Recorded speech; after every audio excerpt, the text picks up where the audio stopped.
Hello' guys 2024 বৰ্ষত high school শিক্ষান্ত পৰীক্ষাত অৱতীৰ্ণ হ'ব খোজা ছাত্ৰ ছাত্ৰীসকলৰ কাৰণে এটা সুখবৰ লৈ আনিছোঁ যে আজমল ছুপাৰ 40ত এপ্লাই চলি আছে আৰু এইটোত স্কলাৰশ্বিপো পোৱা যায় আৰু তাত বিনামূল্যে পঢ়াৰো সুযোগ পোৱা যায়। আচলতে সেই দুটা ডাঙৰ কথা নহয়, মানে এটা কম্পিটিটিভ এক্সামত বহিলে ভৱিষ্যতে মানে বহুত কিবা কিবি শিকিব পৰা যায়, সেইটো ডাঙৰ কথা। তাৰ কাৰণে কেনেকৈ অনলাইন এপ্লাই কৰিব লাগে মই কৈ দিছোঁ। প্ৰথমতে গুগলত গৈ সাৰ্চ কৰিব লাগিব আজমল ছুপাৰ 40, তাৰপিছত এনেকুৱা এটা অপশ্যন আহিব। প্ৰথম যিটো অপশ্যন আহে সেইটো ক্লিক কৰিলে হ'ল।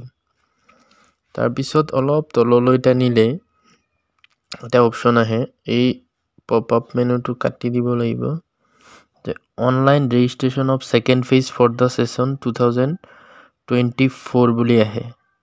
তো সেইটো ক্লিক কৰিলে হ'ল। তাৰপিছত এনেকুৱা এটা অপশ্যন আহিব online registration of second phase for the session 2024-25 has been started, click হেয়াৰত ক্লিক কৰিলে হ'ল। তাৰপিছত ইয়াতে user guide for online application কি মানে হেৰি লাগে চব ইয়াত লিখা আছে, চিলেবাছো ইয়াত দিয়া আছে। চিলেবাছটো মই লাগিলে লাষ্টত আকৌ কৈ দিম। তাৰপিছত ডেটছবিলাক দিয়া আছে যে ডেট অফ অপেনিং অনলাইন এইটো আৰম্ভ হৈছে 25/12 পৰা 2023 আৰু ক্লজিং অনলাইন 3/3/2024 মাৰ্চৰ 3 তাৰিখলৈকে লাষ্ট ডেট আৰু পৰীক্ষাটো হ'ব মাৰ্চৰ 10 তাৰিখে। তো ৰেজিষ্ট্ৰেশ্যন কৰাৰ কাৰণে ইয়াত এটা এই নিউ ৰেজিষ্ট্ৰেশ্যনত ক্লিক কৰিলে হ'ল। তাৰপিছত এনেকুৱা এটা পেজ খোল খাব য'ত ছেশ্যন লিখাই আছে, admission seeking admission in class, কোন ক্লাছত এডমিশ্যন ল'ব খোজে, তাত 9, 11 চব থাকে। 9তো ল'ব পাৰে, ফাৰ্ষ্ট ইয়াৰতো ল'ব পাৰে। কোৰ্চটো দি দিলে হ'ল, মানে নীট বা JEE সেইবিলাকৰ কাৰণে নেকি।